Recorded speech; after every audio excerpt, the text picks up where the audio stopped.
팀 페리스의 "나는 4시간만 일한다"에 담겨있는 내용 중에서 여러분과 함께 생각해보고 싶은 부분을 말씀드리고자 합니다. 여러분, 이건 제가 아니라 팀 페리스가 한 이야기인데요. 이 이야기로 바로 시작해보겠습니다. 솔직히 까놓고 이야기해 보시죠. 회사에서 여러분이 실제로 뭘 하는지 확인하지 않는다고 가정한다면 승진하기 위해서는 전화기를 귀에 댄 채 서류를 들고 사무실로 왔다 갔다 뛰어다니기만 하면 됩니다. 저 직원 엄청 열심히 일하는 분, 저 친구를 승진시켜 주게.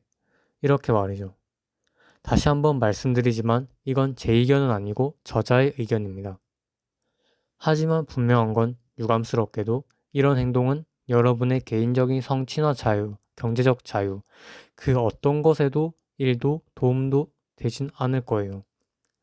저자는 시간 관리는 이제 그만하라고 합니다. 아예 시간 관리라는 것 자체를 잊어버려라고 하죠. 참고로 여기서 말하는 시간 관리는 개인적인 삶의 영역이 아니라 같은 비즈니스적인 부분에 대해 말씀드리는 겁니다. 바쁘다는 것은 중요하지만 하기 싫은 일은 피하기 위한 핑계거리로도 굉장히 자주 이용되죠.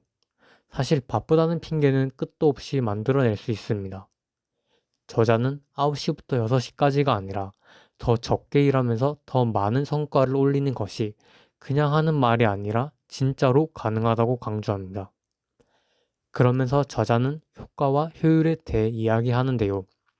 효과라는 것은 여러분이 목표에 가까워지도록 일을 하는 것인 반면에 효율이라는 것은 그 일이 중요하듯 그렇지 않듯 어쨌든 가장 경제적인 방식으로 주어진 임무를 수행하는 것을 말한다고 합니다.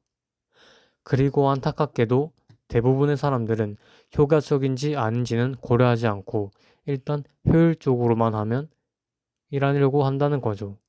그래서 여기서 두 가지 핵심이 나옵니다.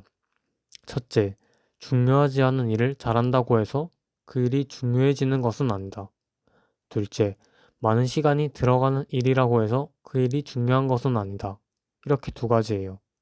결국 핵심 중에서도 핵심은 중요한가인 겁니다. 저자는 익숙한 두 가지 개념을 통해 이 부분에 대해 명쾌하게 설명을 해주는데요. 바로 파레토의 법칙과 파킨슨의 법칙입니다. 파레토의 법칙은 기본적으로 부와 소득의 80%는 전체 인구의 20%에 의해 생산되고 소유된다는 원칙이죠.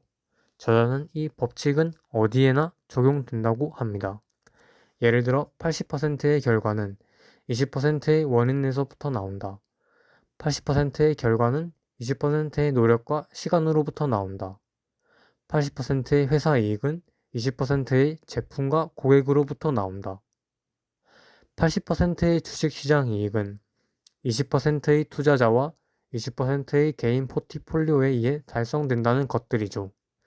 이런 식으로 운용할 수 있는 영역은 무한하게 많습니다. 물론 이 비율은 때로는 한쪽으로 훨씬 더 심하게 쏠리기도 하죠. 90대 10, 심지어는 95대 5가 드문 것은 아니니까요. 이쯤에서 저자의 개인적인 스토리로 돌아가서 저자는 내 문제와 불행의 80%를 일으키는 20%는 무엇인가? 내가 원하는 수익과 행복의 80%를 창출하는 20%는 무엇인가? 이렇게 두 가지예요. 그러면서 저자는 자신이 했던 방법을 상세하게 말해주는데요. 저자의 이야기를 한번 들어보시죠. 나는 24시간 안에 말 그대로 내 인생을 영원히 바꾸고 현재 내가 누리고 있는 라이프 스타일을 가능하게 해준 간단하지만 정서상 하기 어려운 몇 가지 결정을 내렸다. 나는 95%의 고객에게는 계약을 해지했고 2%는 아예 잘라버렸으며 특징을 분석해 나중에 방법적으로 사용할 수 있을 만한 상위 3%의 고객만 남겨두었다. 결과를 보면 120곳 이상의 도매 고객 중에서 단지 5곳 고객이 수입의 95%를 가져다 주었다. 이 5곳의 회사는 어떤 후속적인 전화나 설득, 감언이설 없이도 정기적으로 주문을 했기 때문에 나는 내 시간의 98%를 나머지 회사들을 쫓아다니며 일을 처리하는 데 쓰고 있었다. 다시 말하면 나는 오전 9시부터 오후 5시까지 뭔가를 하는 척 하기 위해 일했던 것이다. 내 목표는 오전 9시부터 오후 5시까지 계속해서 일하는 것이 아니라는 사실을 깨닫지 못했다. 그건 이를 위한 일을 하는 전형적인 사례였다. 라고 말이죠. 그러니까 저자는 그 당시 자신을 모든 문제와 불만은 수입의 5%만 차지하는 소위 비생산적인 다수의 고객으로부터 나오고 있다는 것을 깨달은 겁니다. 그 비생산적인 다수의 고객으로 인한 저자의 스트레스는 엄청났습니다. 수입의 5%만 차지하는 대상에게 자신의 모든 에너지, 어쩌면 그 이상을 쏟으면서 극악의 스트레스를 받았던 거죠. 저자는 이 문제를 이렇게 기억합니다. 골칫 덩어리인 이들이야말로 온갖 문제를 유발하는데 중요한 것은 이것이 나를 자기 혐오에 빠지게 하고 우울하게 한다는 점이다. 그때까지 나는 사업의 대가로 그들의 위협과 모욕, 시간을 잡아먹는 논쟁까지도 감수해왔다. 하지만 나는 80대 20 분석을 통해 이 고객들이 하루 종일 나를 불행하게 만들고 분노를 일으키는 근원이라는 걸 깨달았다. 그들로 인해 내 개인 시간은 자주 침해받았으며 내 스스로 자학하며 야근을 하곤 했다. 마침내 나는 너무나 명백한 결론에 이르렀다. 내 자존심과 정신 상태에 미치는 악 영향이 겨우 이 정도 값어치도 없었던 거였구나 라고 말이다.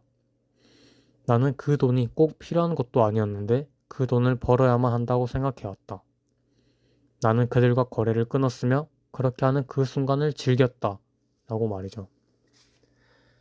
저자는 파레토 법칙을 24시간 안에 자신의 삶에 적용시켜 버림으로써 삶의 첫 번째 변화를 이뤄냈습니다. 그리고 두 번째로 파킨슨의 법칙을 또다시 곧장 적용합니다. 그건 바로 중요한 일로만 업무를 제한하기 위해서 근무 시간을 줄인다 라는 거예요. 이 파킨슨의 법칙은 업무를 다 하는데 걸리는 시간은 결국 그 업무를 위해 할당된 시간만큼 늘어난다는 법칙입니다. 영국의 행정학자 파킨슨이 1957년에 주장한 법칙인데요. 자신이 해병에서 근무했던 경험을 토대로 관료 조직의 비효율성을 지적했던 이론으로 유명합니다. 방금 전 제가 말씀드렸던 업무를 다 하는데 걸리는 시간은 그 업무를 위해 할당된 시간만큼 늘어난다 라는 내용이 인상적입니다. 그러니까 사실 어떤 사람에게 그 업무는 2-3시간이면 할 수 있는 업무지만 근무 시간이 8시간이기 때문에 그 시간에 맞춰 일을 하고 결국 그 일은 8시간이 걸려야 완성이 되는 거죠. 그런데 이런 경험 저도 그렇고 여러분들께서도 상당히 익숙하실 겁니다. 저자도 자신이 학부 시절 겪었던 이야기를 예시로 들어주는데요. 저는 이 부분이 꽤나 인상적이었어요. 저자가 대학생이던 시절 학기 성적의 무려 25%를 차지하는 기말 페이퍼를 마감 시간 하루를 남기고도 작성을 못한 거죠. 사실상 아직 시작조차 못한 상태였습니다. 스타트업의 CEO를 만나 인터뷰하고 그 사업 모델을 심층 분석하는 과제였는데 바쁜 스타트업 대표들로부터 모두 거절을 당한 거죠. 기한을 연장해 달라고 담당 교수를 찾아가 봤지만 마찬가지로 또 거절을 당했습니다. 여기서 저자는 어떻게 됐을까요? 마감 시간 1분을 남기고 결국 제출을 했습니다. 그리고 그가 대학 4년간 쓴 페이퍼 중 최고의 점수를 받았다고 합니다. 이걸 어떻게 한 걸까요? 저자가 당초 담당 교수를 찾아가 기한 연장을 요청했을 때 그 교수가 해준 조언이 바로 파킨슨의 법칙이었다고 합니다. 저자는 마감 시간이 임박해서 자신이 불가사의한 힘을 발휘했던 것도 바로 이것 때문이었다고 합니다. 그날 당일 그는 새로운 회사를 찾아내서 바로 인터뷰를 진행했고 미친 듯한 양의 카페인을 마시며 밤샘 작업으로 분석을 완료해낸 거죠. 여기서 사실 우리는 중요한 포인트를 알 수 있어요. 어떤 프로젝트를 하는데 24시간이 주어진다면 여러분은 시간적 압박으로 인해 그걸 하는 데에만 집중하며 정말 필요한 것들만 하게 됩니다. 반면에 똑같은 프로젝트를 하는데 일주일이 걸린다면 6일 동안 별것도 아닌 일을 하면서 고민만 하고 있는 거죠. 만약 그 기한이 2달이라면 여러분은 한 달 반 정도는 그 프로젝트를 해야 한다는 마음조차 들지 않을 겁니다. 그렇죠. 정말 2달이면 저라도 그럴 것 같아요. 그리고 저자는 마감 시간이 짧으면 엄청난 집중력을 발휘하기 때문에 최종 결과의 퀄리티가 기간이 여유로웠을 때와 비교해서도 비슷하거나 오히려 높은 수준을 보이게 된다고 합니다. 오늘은 이걸 꼭 기억해 주셨으면 좋겠습니다. 만약 누군가 여러분 머리에 총을 겨누고 시간을 많이 잡아먹는 여러 일 중에 80%는 그만두라고 한다면 어떤 것들을 걷어내실 건가요? 당연히 현실에서 이런 상황은 발생한 일은 없겠지만 스스로 한번 생각해 보는 거예요. 여러분이 지금 하는 것의 일이든 공부든 투자든 그 무엇이 되었든 만약에 내가 지금 하고 있는 것들 중에 80%를 걷어내지 않으면 죽는다 라고 말이죠. 그러면 여러분은 꽤 의미 있는 답을 찾으실 수 있을 겁니다. 그리고 마지막으로 딱 한 가지만 더 말씀드리고 싶어요. 80%를 걷어내고 여러분이 집중해야 할 그 일. 양적으로는 20%에 불과하지만 여러분에게 80% 이상의 중요도를 가지고 있는 그 일.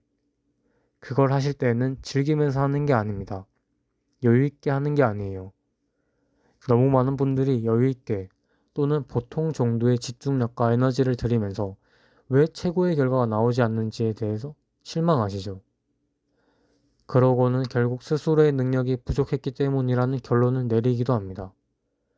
그런데 보통 그거 아니에요. 저는 지금 하지 않으면 죽는다. 저는 저에게 가장 중요한 일을 할 때 이 마음으로 합니다. 여러분에게 가장 중요한 그 일을 여러분은 어떤 마음으로 하고 계신가요? 감사합니다. 지금까지 깜도였습니다.